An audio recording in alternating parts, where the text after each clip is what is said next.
Hey everybody, this is the fourth here. In the last video, I introduced you to multiband compression and gave you one example of an instance where I have used it. But I do know that a lot of people kind of get lost when it comes to multiband compression.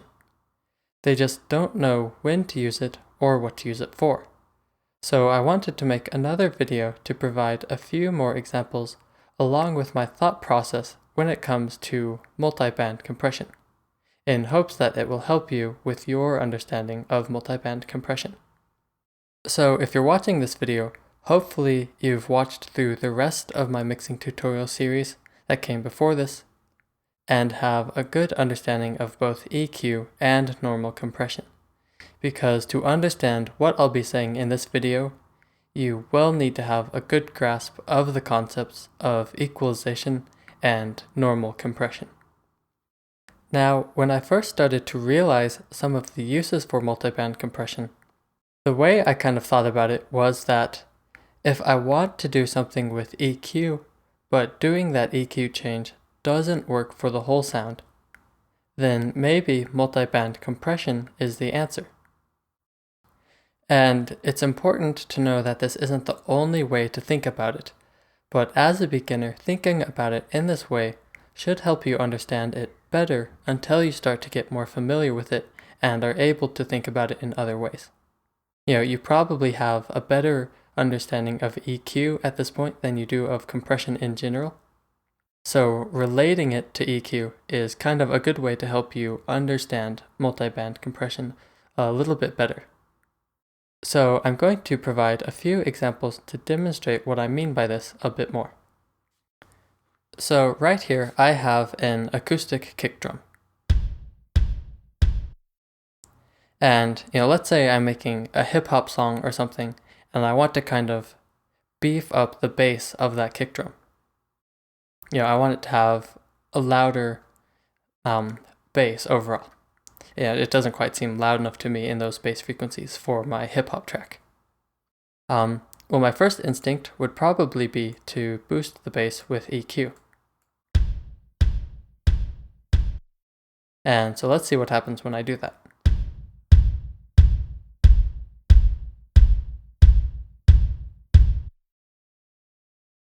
And I kind of like how the tail of this sounds now, the tail of the kick. There's more bass in the tail of that kick. But the problem is the attack of the kick is too boomy now. It has too much bass in just that attack of the kick.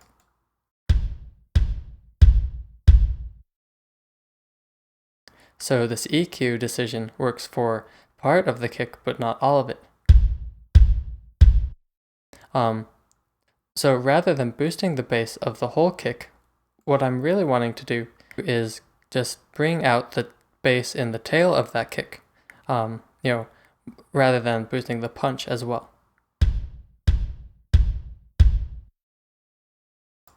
And I can do this with multiband compression. So I want to bring up the tail more, and basically I want to reduce the dynamic range. So the first thing I want to do is find the portion of the kick that I want to have this effect going on. So I'm going to solo the low band and just adjust the low cutoff until it has the frequencies that I want to affect in it.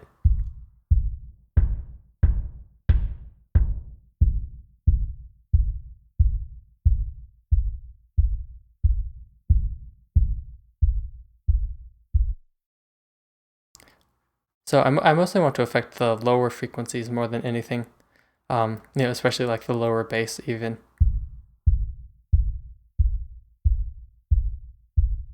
So I'm going to set it about there. Where exactly you set it would depend on your personal preference, of course. But yeah. So once I've set the low cutoff, I just want to compress it. And so you can see kind of the dynamics of the bass in this window, and you can see it in here too.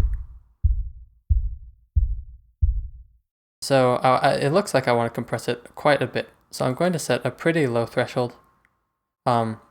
And a pretty high ratio. And I can adjust the knee if I want to as well, and all that. So that sounds pretty decent, but now I want to bring the level up.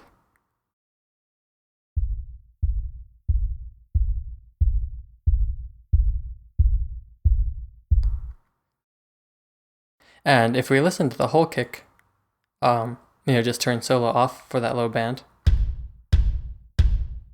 we can hear I really only affected the low frequencies. And I can compare this just by turning the multiband compression off.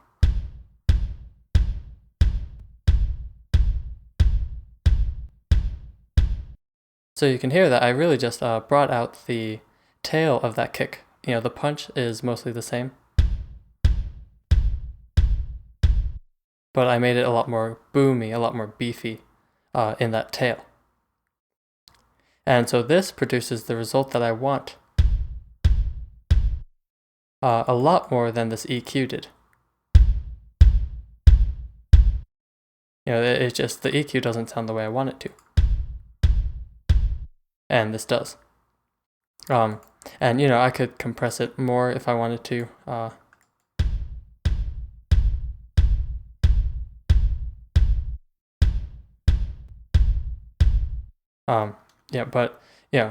That's the basic idea. And now we can compare this to normal compression as well. You can hear that this only really changes the low band of the audio. It only affects the bass.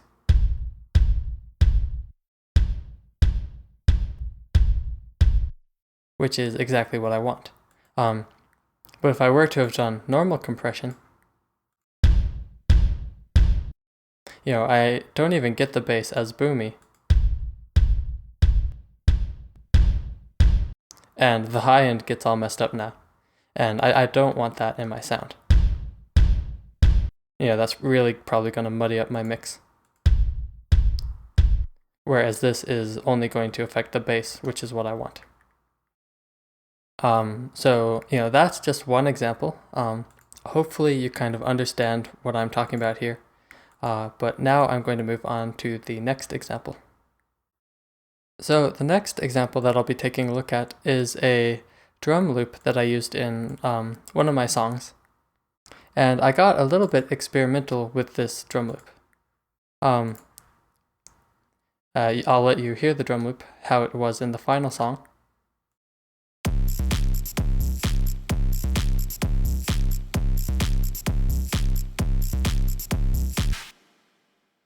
And like I said, I got a little bit creative, and I basically, EQ'd, distorted it, EQ'd, distorted it a couple of times, kind of similar to how I would make a hardstyle kick. And I just did that to the whole drum bus. But if you listen to it without the multiband compression on, you can hear that it has a huge presence in kind of the mid-range.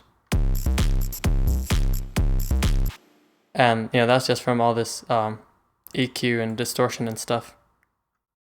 And I really didn't want that because that frequency range is needed for this sound here.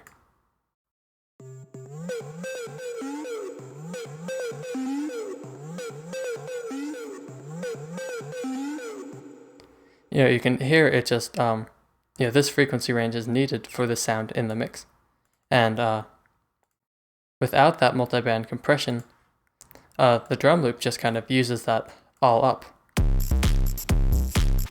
And it just doesn't sound that great.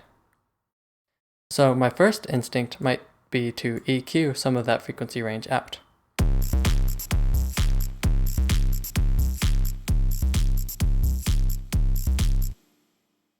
But you can hear the problem with doing this is I lose the punch of my kick.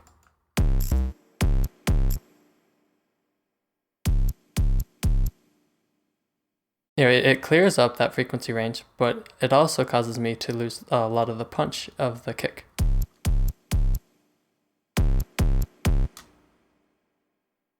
So I don't really want to do that. And what I did instead was I used multiband. I actually used expansion instead of compression. And you can see that here. Basically, what I did was I found the frequency range that I wanted to adjust. Again, just by soloing the midband and tweaking the low and the high knobs just to find the exact frequency range I wanted. And you can see, this is all of that mid-range that I want to kind of tame a little bit. And so if I turn this off, you'll hear it's a lot fatter than with it on.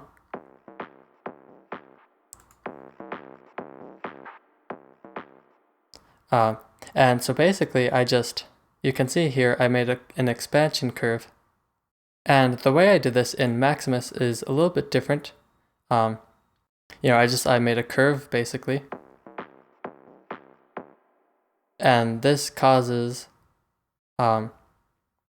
here's kind of the punch of the kick. You can see that when the kick hits, it's kind of towards the top of this envelope.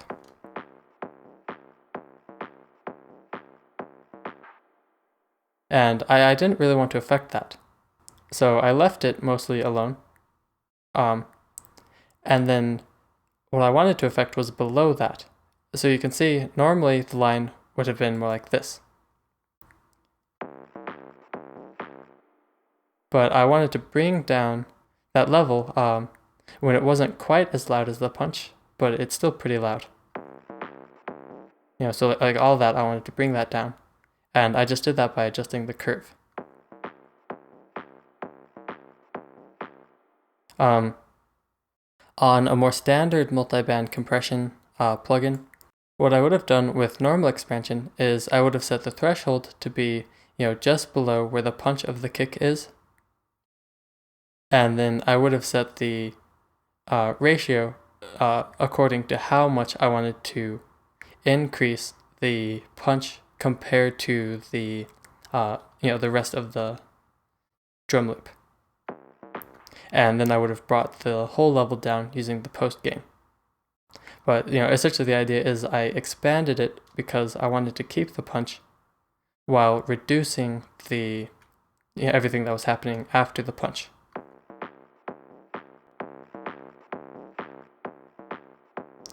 And I wanted to do this so that I could let this sound come through better in the mix.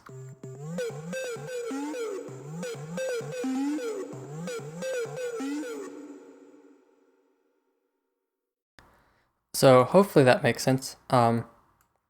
Basically it's the opposite idea of the kick example I just told you before, and instead of doing it in the bass, I'm doing it in the mid-range. Because before I wanted to fatten it up, so I compressed. Here I wanted to do the opposite of fattening it up. I wanted to kind of tighten it up.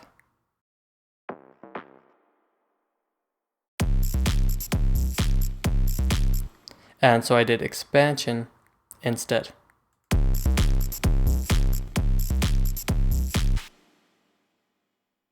So hopefully that makes sense, and I'll move on to the next example.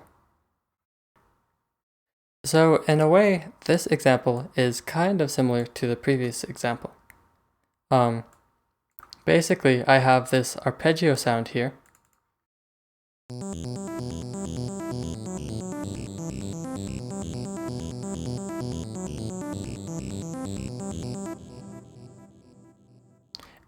And I bring it into the song. It starts off the break. I bring it into the song during the break with a low pass filter, and I just automate the cutoff. So it sounds like this.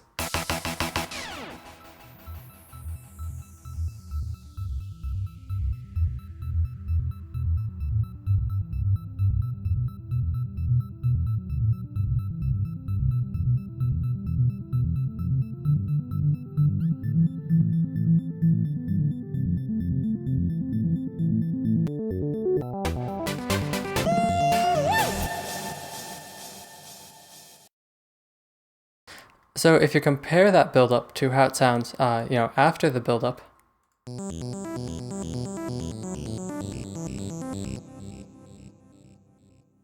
you could hear that in the lower frequencies, there was really, a very strong resonance caused by that low-pass filter.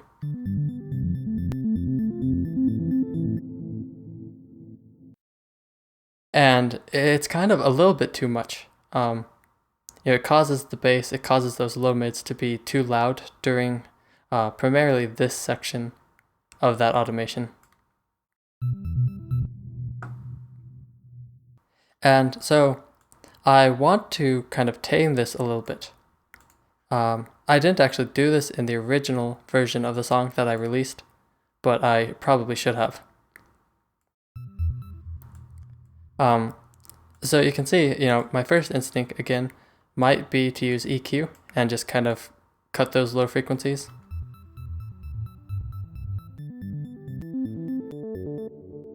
And it sounds fine during this part, but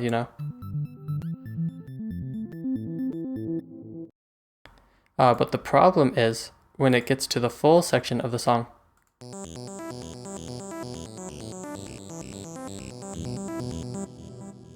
It really cuts out a lot of those lower frequencies that I might want in, the mix at that point.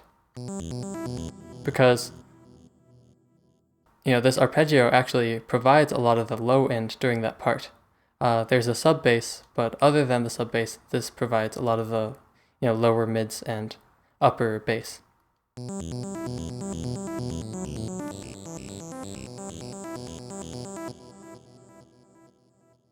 And when I, use that EQ, it just,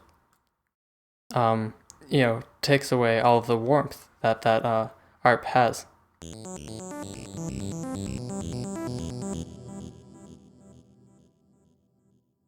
And I don't really want that. So what I would do instead is, again, use the multiband compression. And I'd find the frequencies. I'm probably going to use the low band for this again. And I'd find the frequencies that are, kind of being problematic during this section. So mainly I want to find where I cut off the high frequencies. So I'm going to solo the lows and bring it up until I hear what I want to hear.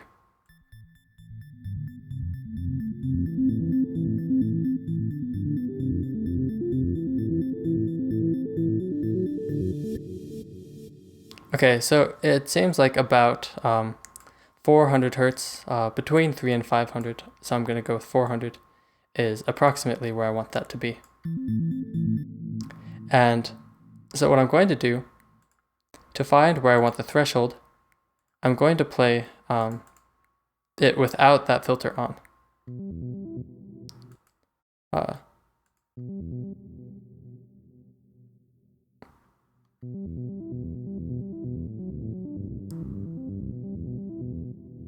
So I can see, it's kind of below this area here. So I'm going to set my threshold around this area.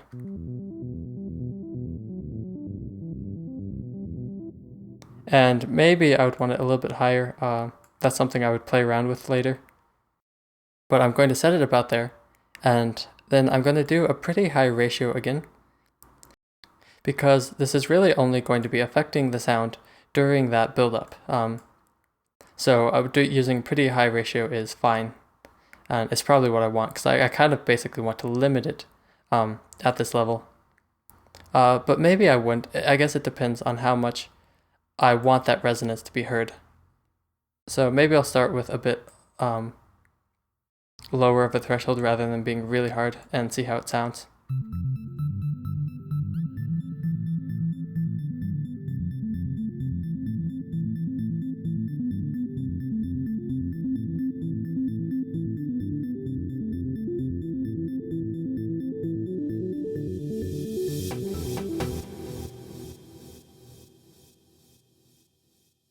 So you can see that during this section, it's really kind of being compressed by this.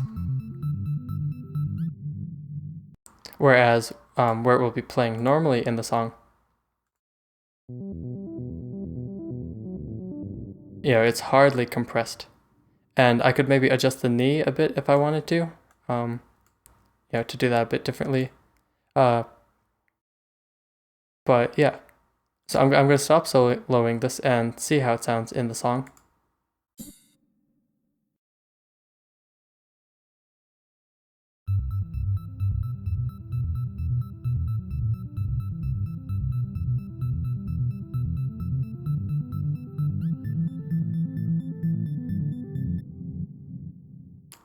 Okay, so the way that sounds, I think I do want to do harder compression. So yeah, I'll do harder compression with a bit of a softer knee and see how that sounds.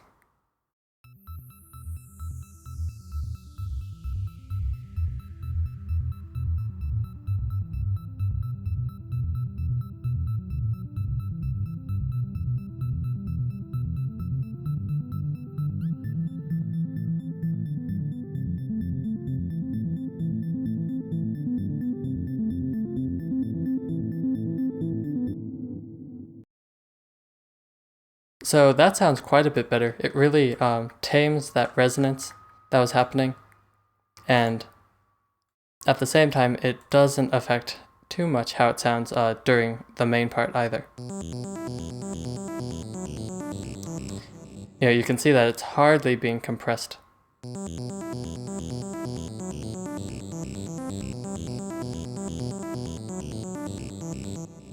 It does affect it a little bit, so that's something I might play with. But hopefully you understand the idea from this. But basically, I just compressed the low band to tame the resonance that this section had.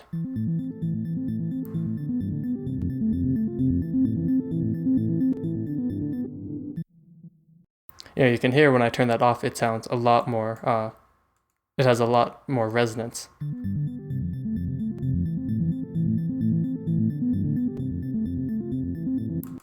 And it doesn't really sound that great. So, from there you could of course play with the attack, the release, and everything, the ratio, the knee, the threshold, and just get it to be perfect. But the basic idea is you're compressing those lower frequencies because, during this section of the song, they sound fine. But during that build-up, they kind of have too much resonance from this filter. So yeah, hopefully that made sense. Now I'm going to mention one more in this video, but I'm not going to show it to you because I have a video dedicated to it a little bit later on in this section, and that is de-essing. De-essing is kind of similar to this, except it involves the high frequencies on vocals. Sometimes you have a vocalist who has some really harsh S's in their recording. It's really common. And so if you compress the high frequencies, because if you were to EQ the high frequencies, it would kind of ruin the brightness of the vocal. You would lose some of the brightness, which you probably wouldn't want for the overall vocal. So instead, you would compress the high frequencies to reduce those S's while leaving the rest of the vocal mostly the same. So there is a complete video on that, on de-essing, a little bit later in the section of the tutorial. But those are a few examples, and hopefully, my explanation of that thought process gave you a better idea of what I was talking about earlier. And, hopefully thinking about it in this way, at least for now, will help you understand multiband compression a little bit more. And like I said before, this isn't the only way to think about it, but I do believe it's a great way to think about it initially while first learning about multiband compression. Because you should understand EQ pretty well at this point, and maybe you don't understand compression in general as much. So thinking about multiband compression in this way will allow you to look at things in a way that you already understand pretty well by comparing it with EQ. So hopefully that was helpful, and I'll see you in the next video.